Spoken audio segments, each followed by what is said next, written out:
Point समझना है। बेटा तुम खड़ी क्यों हो क्लास में? सीट नहीं मिल रही, आगे आ जाओ, थर्ड लाइन में आ जाओ, थर्ड लाइन में बैठा लो बेटा इसको। फिर तेरी बहन को जब कोई कहेगा यहाँ आके बैठ जा, फिर अच्छा लगेगा?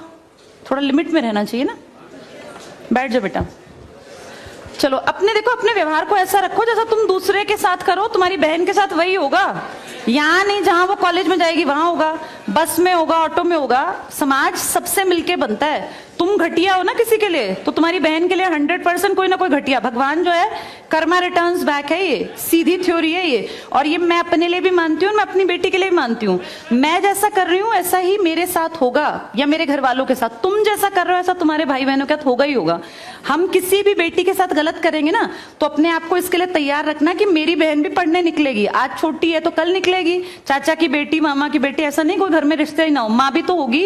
जैसा तुम कर रहे हो ऐसा तुम्हारी माँ के साथ जरूर घटित हुआ होगा। अब तुम कर रहे हो, बड़े अच्छे कई एड्स हैं, उसमें एक जवान लड़का ना सीटी बजा रहा होता है, तो उसकी माँ, देखा है तुम लोगों ने वो?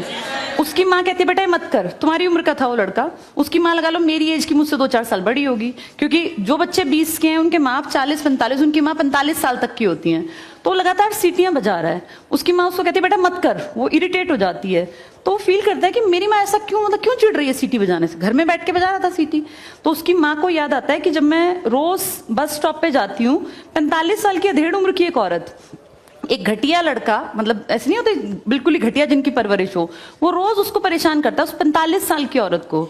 तो उसको फिर फील होता है कि ये मेरा बेटा जो हरकत कर रहा है ये उस लड़के से मेल खाती है। बहुत अच्छा ऐड है, उसका एसेंस बहुत अच्छा निकल के आता है कि एक्सप्लॉयटेशन सिर्फ जवान लड़कियों का नहीं होता। आप गलत कर रहे हो ना, कोई आपकी माँ के साथ, आपकी बहन के साथ कहीं ना कहीं कोई गलत करेगा फिर। इसलिए समाज को अच्छा बनाओ, क्लास को ऐसा बनाओ, कोई लड़की वहां से अगर आ रही है और तुम कह रहे हो यहाँ आ जा, तो ये ठीक है। ये अपने आप सोच के देखो, ये हमारी परवरिश को भी दिखाता है कि हमारी परवरिश कैसी माँ ने की है। अपनी बेटियों को जितने हम संस्कार देते हैं ना, उससे ज्यादा बेटों को देने चाहिए, क्योंकि गलत करने वाले लड़के ही तो है ना, किसी के प्रति गलत कमेंट करने वाले। ये ठीक नहीं होता।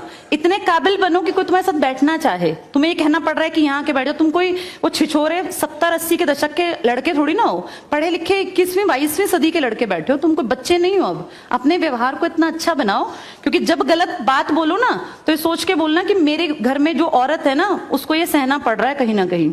तुम ही लोगों ने समाज बना रखा है, इसको घटिया बना लो चाहे अच्छा बनाओगे तो पूरा समाज अच्छा बन जाएगा। घटिया बनाओगे तो तुम्हारी माँ को भी 100% सुनना पड़ता होगा, क्योंकि ये कर्म है, ये किसी को नहीं छोड़ते।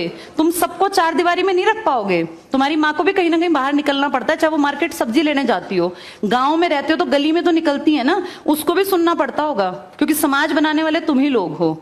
तो ये ध्यान रखो सबको कि भाई किसी को हमारे किसी भी कमेंट से बुरा ना लगे, और इनको अलग मत समझो। जैसे तुम्हारी बहनें ऐसी ये हैं, पसंद आना कोई अलग बात होती है, पर व्यवहार अच्छा रखना चाहिए। तुम्हारी परवरिश अच्छी माने की है, कम से कम ये दिखा के चलना।